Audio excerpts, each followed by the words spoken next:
So I go through this early phase of my life. I'm doing quite well in school. I'm in all the A groups of everything. I was quite a bright student, weirdly enough. School was an escape for me. It was an escape from my home, so I threw myself into my study. And my study was going really, really well. I was in all the O-level groups. That's showing my age a bit now, right? But in all of the O-level groups at school, across the board.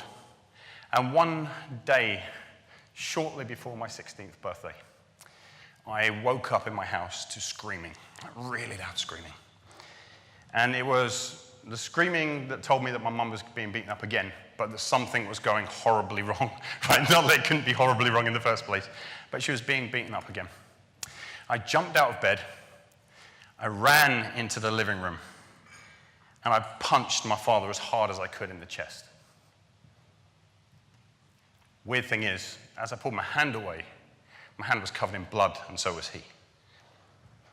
Turns out I didn't punch him in the chest. Turns out I was an army kid at the time, and I'd taken a 6-inch hunting dagger from my bedroom without knowing it, completely unconsciously, and punched a knife into my dad's heart.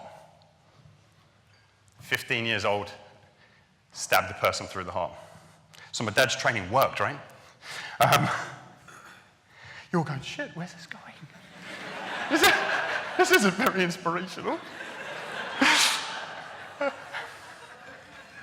I kept him alive, but a side effect of this is he's from an old gangster family. He wasn't going to snitch on me. He wasn't going to take me to court, but the police were thinking of pressing charges. And so I had to leave home. Weirdly enough, he got to stay. I had to go and leave home. I went to live with my grandma for a while. And while I was there, I signed up for the army. I signed up for the junior leader parachute regiment. And I had 6 months to go, and we weren't really sure what was going to happen with me. But one thing I knew for certain is I couldn't go back into the school system. Just, after stabbing your dad through the heart, like what's everyone else talking about? What do you get up to at the weekend? Oh, I stabbed my dad. Kind of doesn't go down too well. So I went and lived in the mountains in Wales, in Brecon Beacons, for 6 months by myself. I was living off the land, hunting, poaching, working on farms. Eventually went and joined the parachute regiment. Stage of my life went on through the army. I've served in a bunch of really brilliant and awesome and elite regiments. I've been really fortunate to. Eventually, though, I decided to come out of full-time forces. And when I came out, I was back to where you would imagine, what do you say to a person like, what are your skills? I can jump out of planes, blow shit up, and kind of march a lot, right? So I had no skills. I had no qualifications because I'd left school. So I didn't have the bits of paper that everyone wanted. I was like, crap, because by this point I had 2 kids. I've got 4, by the way. By this point I had 2 of my children already. And so I was like, what am I going to do? Like, what am I going to do to make money? And I did what I think now any good dad would probably do. I took every job I could get. I spent time as a bodyguard. Didn't really like it very much. I spent time as a road sweeper, as a shelf stacker in Sainsbury's, as you name it. Right, so I took on lots and lots of jobs. I even worked in the sewers, literally shoveling shit. That was my job. Amazing job, by the way.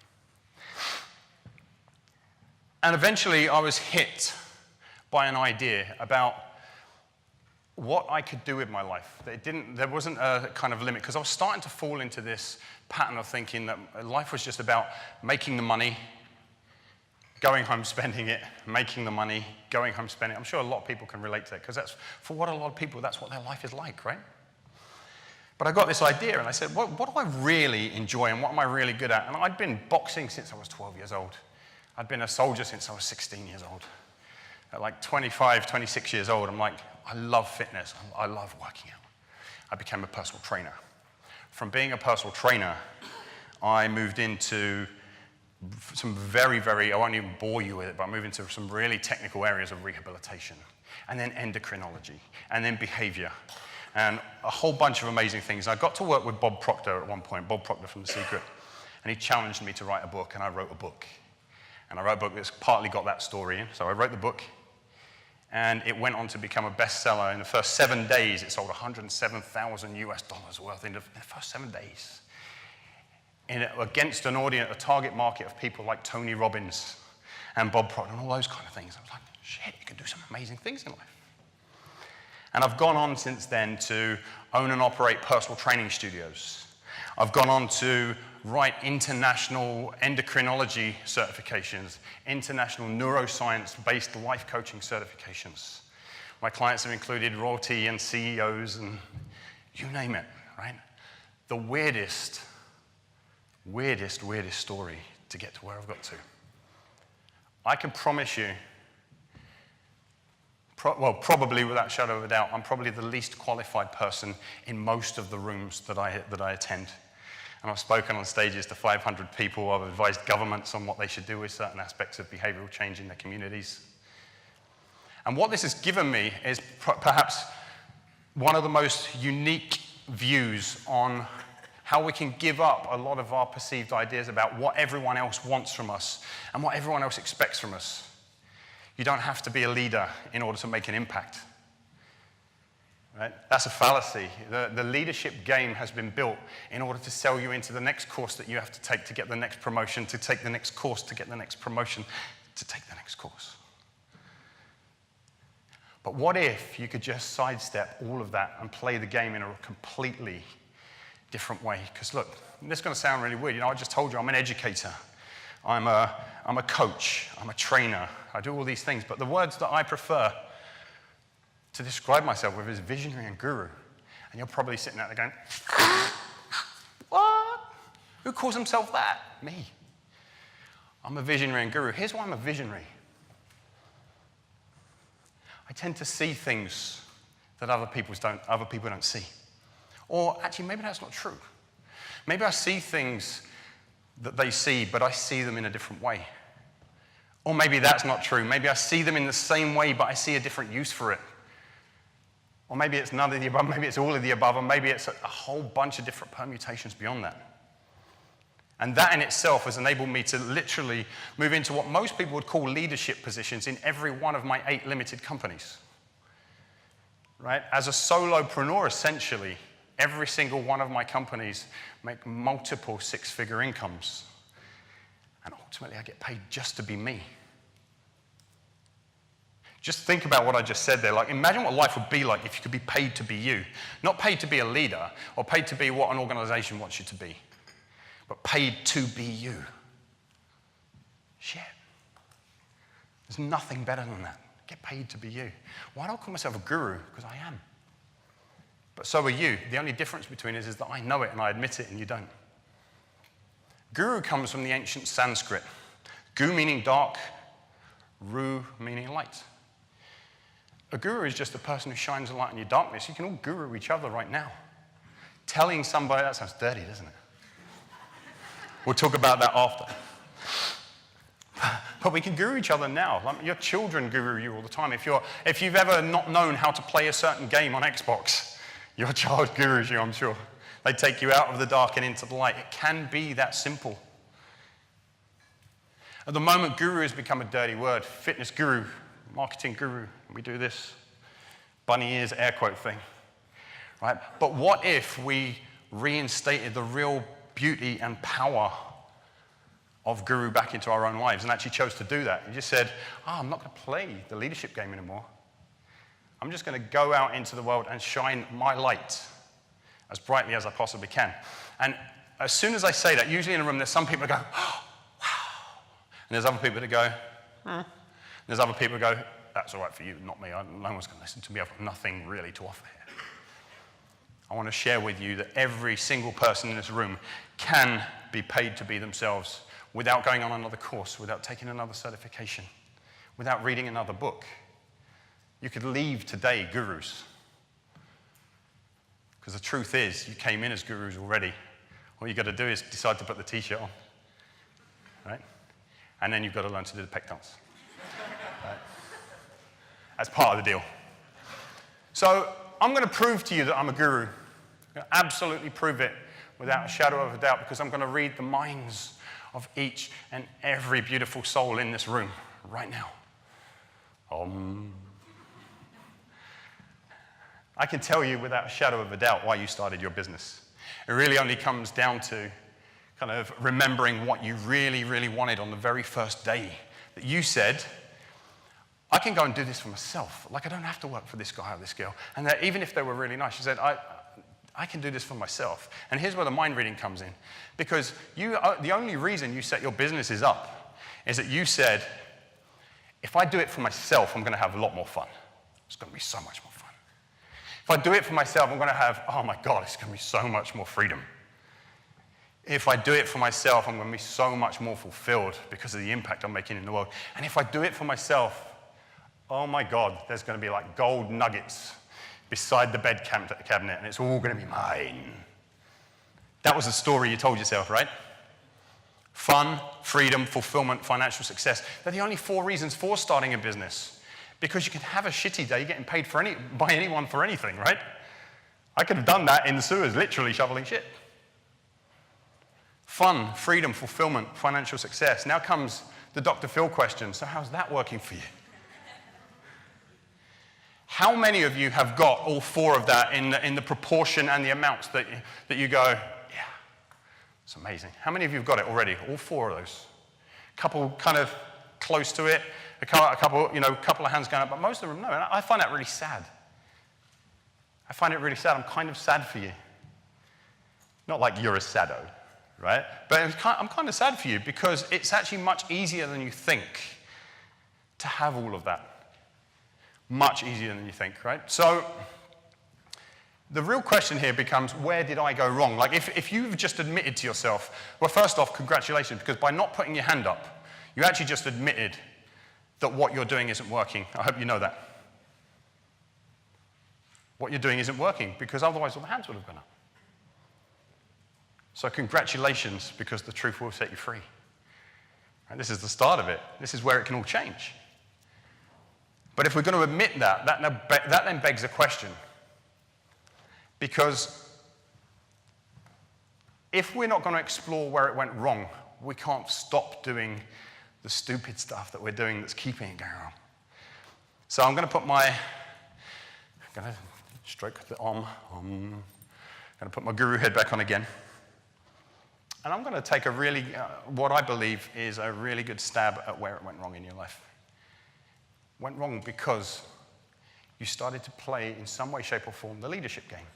You didn't necessarily know it at the time, but most people that set up a business say, I want to dominate this area, I want to do this, I want to be the leader of. And that then starts to spell the death knell for most businesses. Not all, but most. And here's why. Because as soon as you decide to become the leader, you stop looking at yourself and you start saying, well, what's he doing? How's he advertising his business? What is it about his Facebook ads that work? Oh, why did he put the opt-in box on the website like that? And now suddenly, instead of creating this really beautiful thing, like, do you remember, like back in the day when you first set it up, how exciting it was to set your businesses up, right? And even though you were kind of working from dawn till dusk, it kind of wasn't exhausting, was it? You could have gone all day because you're, wow, this is brilliant. I'm really enjoying myself. And what happened is you started to look at what other people were doing. And as soon as you started to look at what other people were doing, you started to tell yourself the story that yours wasn't good enough yet, or it wasn't ready yet, or that people wouldn't pay that for it, or it needs to be so much further along before I can ever ask a person to give me the kind of money I deserve for that thing. And what we have is instead of this beautiful thing that you feel really proud about, you go, wow, I'm so fortunate. I've built this thing and it's mine and it's beautiful, right? A bit like a baby. Because that's what a really good business is like. It's a bit like a baby. You love it, you care for it, you feed it, you nurture it, you watch it grow. Instead of creating and nurturing that baby, we create Frankenstein's monster. We go, okay, so what I'm going to do is I'm going to put this guy's version of internet marketing strategy into play. Boom, and we bolt on the first arm, right? And then we say, oh, right, but I went to this convention and they were saying you should always do your social media like this. Boom. And before you know it, you've built Frankenstein's monster. And you look at it every day, and officially it's still kind of doing all the right things. Maybe it's making more money than it ever made before, but you don't feel that real love in your heart. You've got the cash. If we go back to those 4 F's, right, you've got the cash. The financial bit is hopefully building up for you. I know it's not true of everyone in this room, but hopefully it's coming along, right? But the fun, where did that go? And where did the freedom go? Like, are you spending more time in your business now than you ever have or less? Are you spending more time thinking about it now than you ever have or less? Right? Are you having much more enjoyment? Do you smile a lot more now as a result of having your business than you ever did before? Or less? Do you feel that your business is making a true and spectacular difference to the world by it being there? Or has it just become this place where you get up every morning and go to? And you clock in and you clock out and you put your hours in and you go home and you bitch and whine and moan to your partner about how shitty the day was and how many new hassles and struggles and challenges you've got to face. And oh my God, Mary said she's quitting and John said he's doing this and so on. That's what most of us have created for ourselves. It's a real shame, really, because every single one of us really set up our businesses in order to create the dream life. The dream life. How many of you have done that dream life exercise? You know, the dream day exercise. I would wake up on a beach with leprechauns massaging my feet and like all that kind of stuff, right? Or maybe that's just me. Weird fantasies. But we all want the dream life. That's why we set our business up. Again, we could have stayed in employment. We could have just had someone absolutely, definitely, without a shadow of a doubt, put money in our bank account every month. And it may not have been a lot, but you could have gone home every night to freedom, right? You just go, oh, bye, finished, go home. Don't think about it till tomorrow. We could have done that. And we chose to set our businesses up. And we set it up because of this idea of the dream life, but without really kind of thinking about how we can actually have that. See, because the reality is, you can't have the dream life without the dream business. Obvious, right? That's what we're talking about here. You've got to build a dream version of a business, but I didn't describe a dream. I described a nightmare, Frankenstein's monster of a business, right?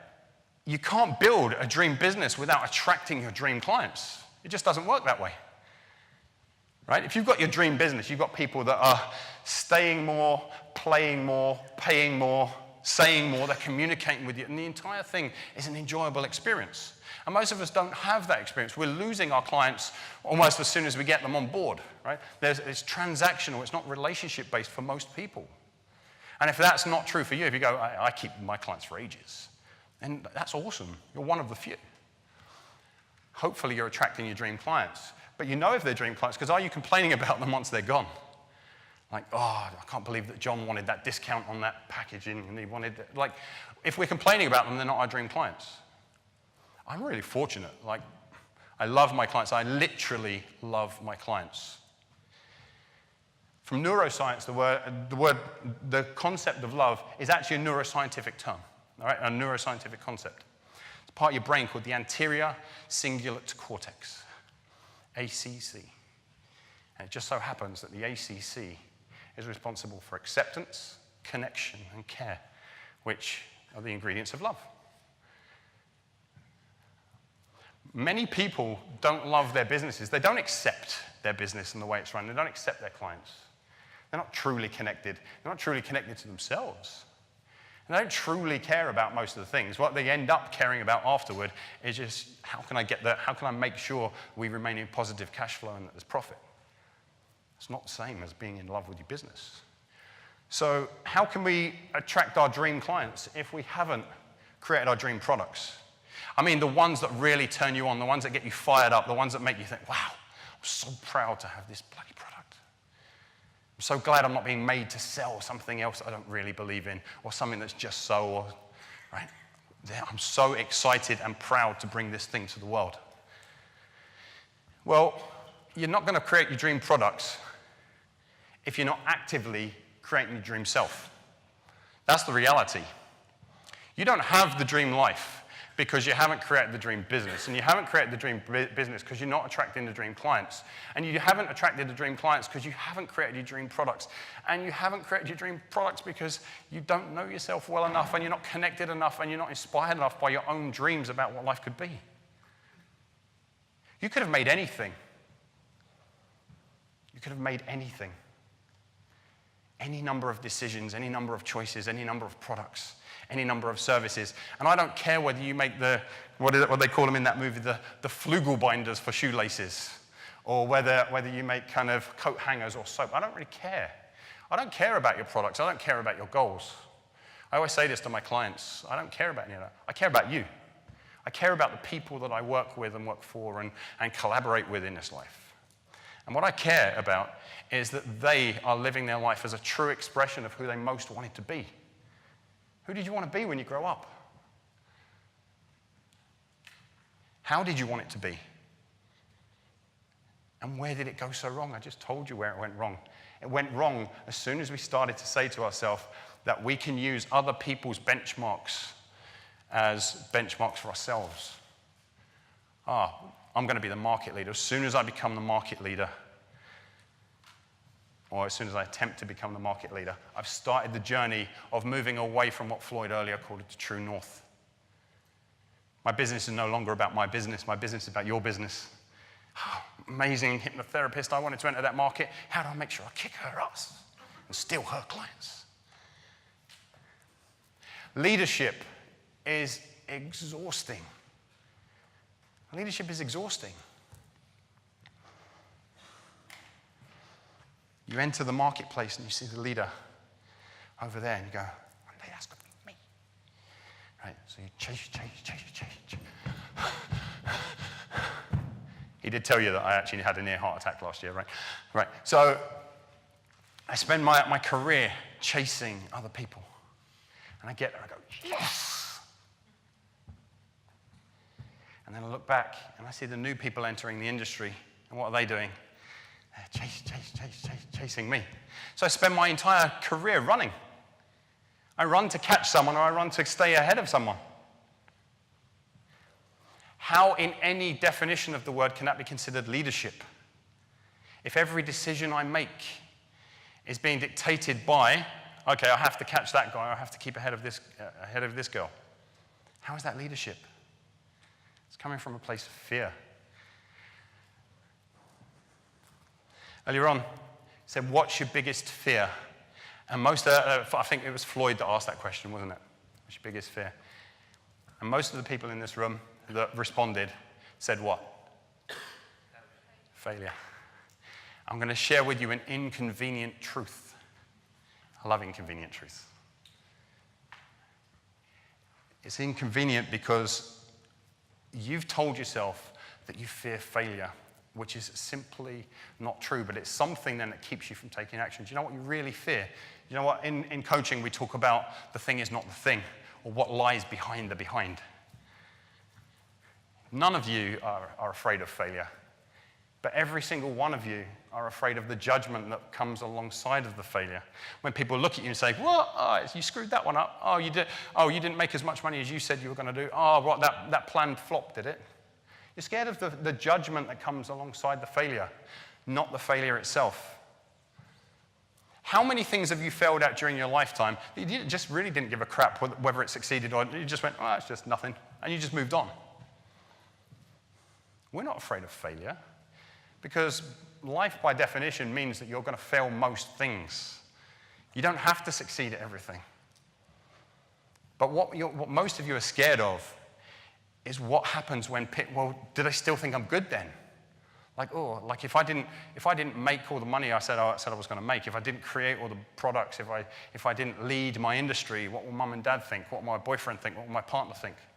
What will the marketplace think? Does the marketplace think that Dax Moy is as good as Tony Robbins? I don't care. I'm not in the Tony Robbins market. I'm just in the Dax Moy market. And that is ultimately the solution to fear, which is really the solution to failure. Imagine if you knew without a shadow of a doubt that every person in this room was going to either be neutral or support you, even if you had a go at something and you screwed it up and it didn't work out. How many of you would take more chances? All of you, right? You know you would. And those of you who didn't move their arms at all, you're liars. Right? You'd all take more chances. You know you would. And it's the fear of judgment that's keeping you there. So what is our protection against judgment? Our protection against judgment is simply this: how well defined you are by yourself. If your definition of me is stronger than my definition of me, then whenever you kind of scowl or cross your arms or look disappointed in me, I'm like, oh, I've done something wrong. I haven't come up to scratch in your life. And I get fearful and I start to change my behaviors.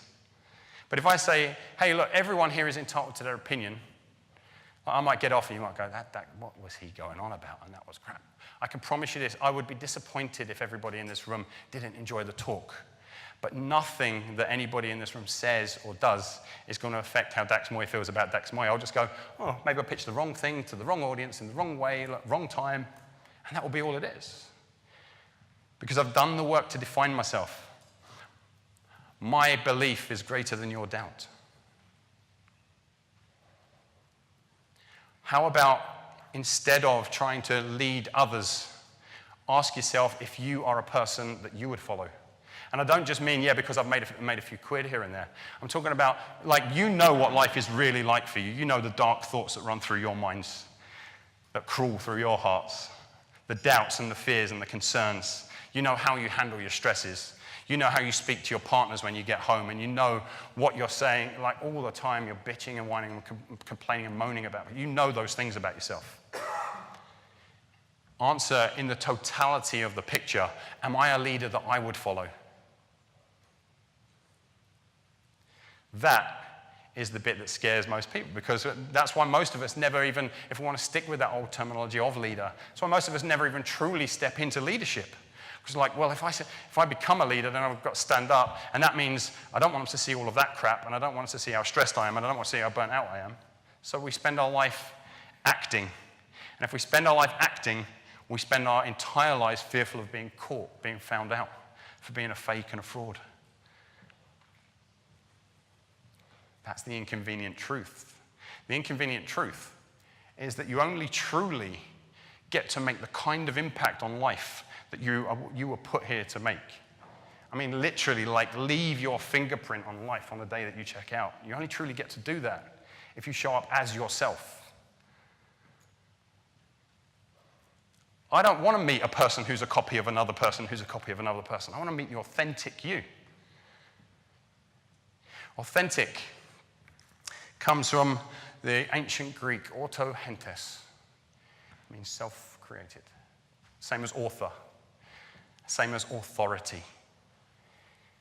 You don't have to be an authority on a topic because someone gave you the Boy Scout badge and the pin and the certificate, right? You don't have to, that's not what makes you the authority. The authority is when you say, hey, I've created my own definition around this thing. Do you want to hear it? Would you like to spend a little bit of time with me and hear my beautiful weirdo ramblings? People would much rather meet you as you than meet you as all of the facades and the stories and let's face it, the bullshit that you bring. They just want to meet you. When they meet you, you are in a position to really make a big impact. I run a program called the Guru Project in Thailand. I'll be out there in 3 weeks' time. This is our formula for really understanding what's going on in someone's life. So this is obviously from the kind of the temple at Delphi, right? Know thyself. Know thyself. Cool, sounds really good. I took it on to another level. I asked myself, why do people struggle to show themselves, to really show themselves, to be authentic? Why do they struggle to, do you know, after the death of a spouse or even fear of your own death, standing up here rates as the third highest of all fears? Standing on a stage and speaking to rates as the third highest of all fears. Why? Because whenever you show yourself, you're scared of being found out, you're scared of being judged. So if I really want to be able to show myself as the most powerful and impactful, courageous, compassionate, kind version I can possibly be, then I have to be aware that there's some growth that I have to take. There's some growing lessons. And I have to address those things. I can't just say, oh, let me just try the whole showing yourself thing. It worked for a while. We can all bullshit for a while, right? We can all get away with hype and blather for a bit. Doesn't stop you terrified inside. But if we're going to truly grow ourselves, then it starts with knowing ourselves. And the other inconvenient truth is that most people don't know themselves very well at all. They've got lists of 1,000 values, when really all you need is about 3. 3 is the magic number. No more, no less. I won't sing it. My voice is terrible. How well do you know yourself? What are your values? Your values are like your compass. They tell you what's important about life. What are your beliefs? And I don't just mean your general beliefs. I mean specific beliefs. What are your beliefs about money? What are your beliefs about religion? What are your beliefs about race and sex and everything that you could possibly ever discuss in life? What are your beliefs? Are they clearly defined? Do you know yourself? The truth is no. People change their beliefs often as quickly as they change their socks. I've got teenage boys, so kind of probably not that often. What is your purpose? Like, why are you here? Like, why are you taking up space? Why are you breathing my air, damn it? Like, why are you here? Do you know that? See, because if you don't have an answer to those 3 rounds of questions, your beliefs, your values, and your purpose, then you don't really know yourself at all. And that's why everything's such a struggle. And that's why fear keeps showing up in your life so often. So I want to share with you my perspective on how to be a guru. Right? Something that you guys can take away and start working on. So it's really simple. 7 steps. 7 steps to becoming a guru. Excuse me.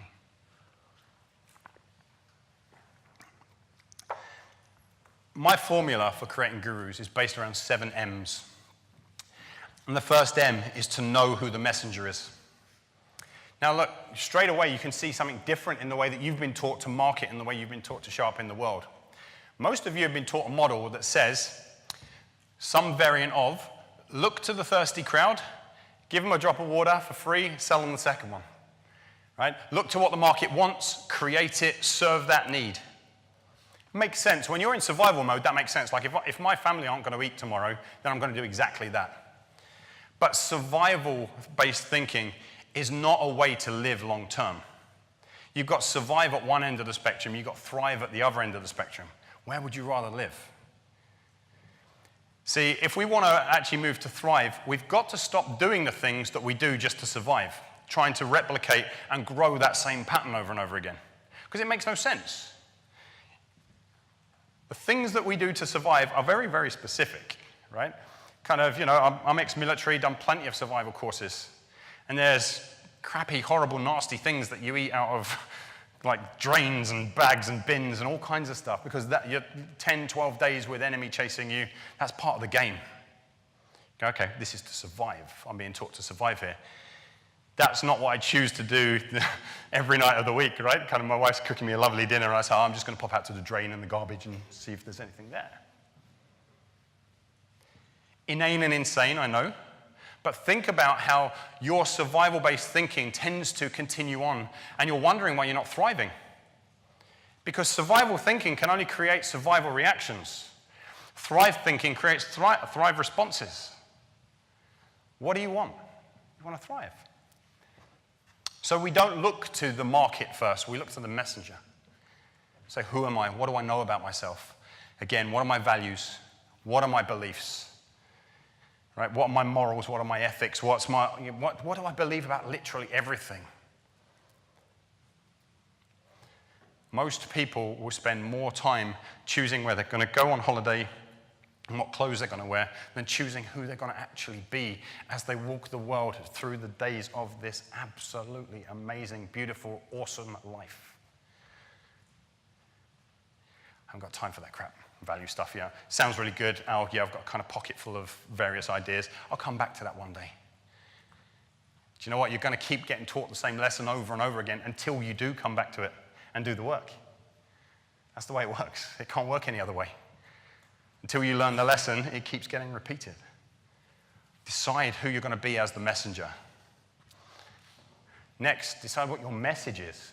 Like, do you know why you're here? Like, what are you here to do? What are you here to tell people? For the last 15 years of my life, as a coach, I described that my purpose in life was to help others to define, refine, and align with the greatest version of the grandest vision they hold of who they could ever be. Right? Flowery, isn't it? You wouldn't expect it from this guy. Peck dance. Let's break it up. Right? So that's what I knew myself to be here for, to help people to define, refine, and align with the greatest version of the grandest vision they hold of who they could be. That's what I'm doing right here, right this second on this stage. I'm living my purpose this minute. But then, can't see, right. Okay, but then I realized, actually, there's an even more powerful message that I want to deliver to the world. And it's this. And this is the core essence of everything I do across all 8 of my businesses. Remind people that you don't have to be more than you are. You've just got to be all that you are. Nobody wants to meet a piece of you, but I'm really interested in meeting all of you. And all of you means that you're happy, you're sad, you're miserable at times, you're vexed about certain things, you're really passionate about others. But whenever you hide parts of that, I don't really get to see who you are. I don't know who you are. I don't know what's important to you. Work on your message. Why are you here? Why are you taking up space? You're as entitled to be here. You're as entitled to be on this stage. You're as entitled to say weird and wonderful shit to other people as you want. It's up to you. The biggest difference is there are people in this world that will actually just go, not 100% certain if I'm right, but I believe it, and therefore, here I am. And let me have those conversations with other people and see if they think I'm a lunatic. The third M is magic. I spell it that way deliberately, by the way. Third M is magic. What are you amazing at? Like, what are the things about you, yourself, your life, that you take for granted? It might be humor. Maybe everyone always tells you, do you know what? You're just so disarming the way you use humor. It might be that you're extremely compassionate. It doesn't have to be a tangible skill like you create PowerPoint presentations awesomely. In fact, it's probably not that. For some reason, I've just been given a gift, and I've worked on it as well, but a gift that I seem to be able to storify things. Real word, right? I seem to be able to take ideas and move them into story and move people with words. So that's the second part of my magic.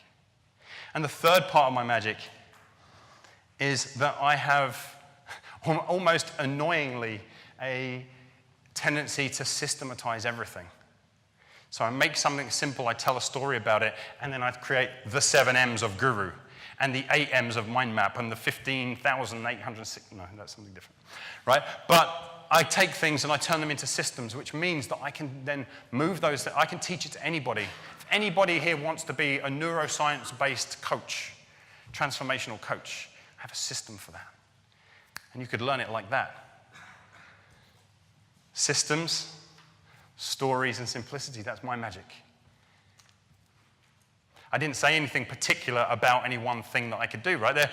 They're more conceptual. They're kind of wider branching things. Where's your magic? Like where do you know, like when you're being honest with yourself, where do you know you bring something that, yeah, I just know I walk into a room and the room lights up, or I disarm people with humor, or I make people feel really, really comfortable, or whatever it happens to be. That's still part of your magic. But then look to where other people are often complimenting you. Where are they? Oh, Dax, that was brilliant. You just really put me at my ease with that thing, or you made it seem so simple. I heard that a million times before I realized simplicity was part of my magic. Oh, you just always make everything sound really simple. Yeah. Because to me, that was just Dax Moy. That's just how I got out of bed every morning and looked at things simply. I didn't realize it was magic. He said, what do I mean by magic? Magic is the effortless stuff, right? Do you want to go to a stage show and see what should be a magic show, but see the guy manually move things around the stage and hide them behind curtains? Or do you want a person to do that and suddenly a bunch of flowers appear in their hand and you go, how the hell did they do that? That's magic. That's magic, right? It might be an illusionist, but that's magic. Taking the things that are difficult and turning them easy, just because for you it is. What's easy? What's easy in your life? What can you do? What can you bring? That's your magic. If you don't go to work as the magician, you go to work as the mule, right? Lifting and carrying and trudging everything around. Do you want to be the magician or the mule? Which one do you think gets paid most? Which one do you think gets the most respect? Which one do you think gets the most accolade and connection and everything else? Money. I think of money in 2 ways. There's the cash in my pocket. Where's it gone? No, there's a cash in my pocket, that kind of money. And then there's the other money, the M-U-N-N-Y, right, as I think of it. All of the ways in which I wish to be paid. Being paid in cash is not enough. It is when you're thinking as a survivalist. Shit, can't pay the rent this month. Boom. Yeah, thinking of the cash then is enough. But thinking of only the cash is a great way for you to end up with Frankenstein's monster again. There are other ways you want to be paid. You want to be paid in respect. You want to be paid in care, kindness, connection, any number of things. How do you want to be paid? Because once you've decided how you want to be paid, go out and damn well demand it from every place and every person you meet. I'm not doing that work if I don't get paid that way. I decide in advance how I want to be paid. I don't enter the marketplace and say, I wonder if there's a market for people who do this. I decided that when I launched my mind map program, the neuroscience cert, that basically as I launched it, I wanted, kind of in the first few months, I wanted to make $250,000 from it, right? Really, really simple. I need to sell 100 units at £2,500. I decided it that way. Because why did I want to sell 100 units? Really, really simple. Because I didn't want to have to go through all the work off the back end of trying to build this thing. And I didn't want to have to look after too many clients and students at any one moment in time. I decided how I wanted to be paid, and then I built my products and programs to match how I wanted to be paid. The model. Once you know what you want to be paid, the next thing is the model. What is most likely to create that for me? Is it going to be online? Is it going to be offline? Is it going to be face-to-face? Am I going to speak from stage? Am I going to write books? Like, what is your model? How are you putting this whole thing together so that you can wake up every day with a smile on your face and say, oh, this is effortless. I just get to go and play. Because I do. Like, what's your model going to be? If you look to the marketplace, the market will tell you this is how it's always been done, so this is how you've got to do it. And you'll go, okay. The model is, the question here is, how do you want to do it? How do you want to do it? It's never been done before that way. Okay, cool. I'm going to be the first then. Awesome. The market. Finally, the market. Now I know who I am, what I'm about, what my message is, how I want to be paid, what my product suite actually looks like. Then I finally say, who would buy this stuff in this way, at this price, off of this beautiful weirdo? Right? That's all that matters. And then finally, the marketing. And what is the marketing going to be? The marketing is simply just going to be, we don't have to figure out copywriting and should it be red and should it be blue and should it be bold. What we have to say is, are my values, my beliefs, is my purpose, is my care for the client, is the overall message, is my magic being demonstrated in everything I create? And once you do that, like you don't have to be a student of other people's marketing anymore. You say, this is what I'm here to do. I'm just going to have this little conversation with you. It always comes back to know yourself, grow yourself, show yourself. If you truly know yourself, you wouldn't create half of the products or take on half the clients that you currently think you've got to because you're in survival mode. You'd grow. You'd say, right, this is the level of growth I'm going through, and this is how I'm going to show myself. Wherever you are struggling to show yourself, reverse engineer it. Where haven't I grown and what don't I know? Absolutely every holy, every spiritual text, every philosophical test has a version of the truth will set you free. If you want to become a guru or a leader or just happy, happy's good enough, right? If you want to become happy, set yourself free. Start telling yourself the truth. Tell yourself the truth about what you're experiencing, how you're feeling, what you really want to bring. Tell yourself the truth about who you are. And awaken the guru within. Thank you very much.